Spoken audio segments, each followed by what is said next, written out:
umuntu n'umuntu iyo agihumeka, burya umuntu si ikindi ahubwo ni ifu.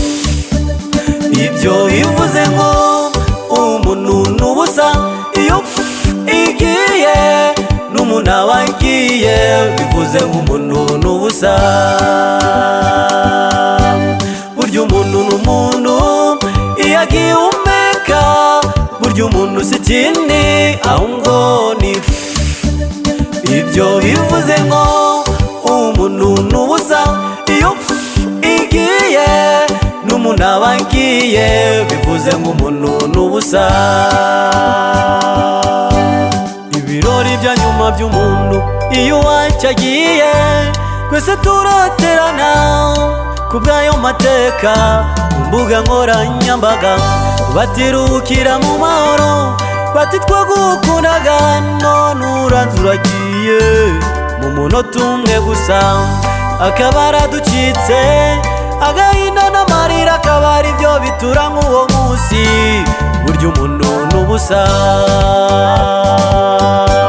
Yobu yaravuze ati umuntu ni ngururabo, ubona mu gitondo ukabona rurashyashyagirana, warugeraho saa sita ukabona rurimo kuraba, nimugoroba ugasanga rwarumye kera. Ati umuntu ni nk'ibicu bihora bita, iminsi ye yo kubaho ni mike kandi yuzuye umuruho. Burya umuntu n'ubusa.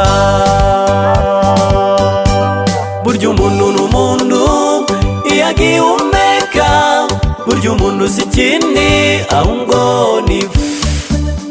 Ibyo bivuze ngo umuntu n'ubusa iyo igiye n'umuntu aba agiye, bivuze ngo umuntu n'ubusa.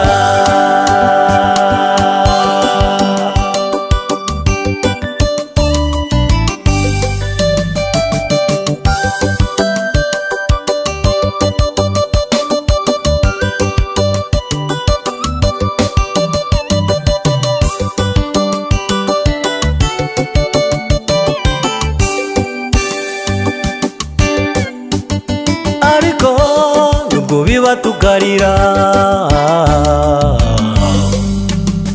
ariko nubwo biba tugashavura, ndimo ndatekereza ibyabo mu ijuru baba barimo, nkabona baba baririmba bagira bati umugeni aratashe.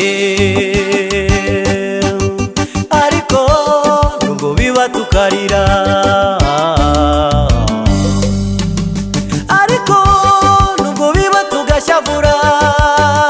ndimo natekereza ibyabo mu ijuru baba barimo, nkabona baririmba bagira bati umugeni aratashe.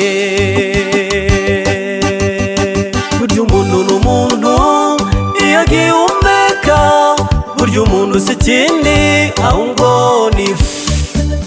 Ibyo bivuze ngo umuntu n'ubusa iyo igiye n'umuntu aba agiye, bivuze ngo umuntu n'ubusa.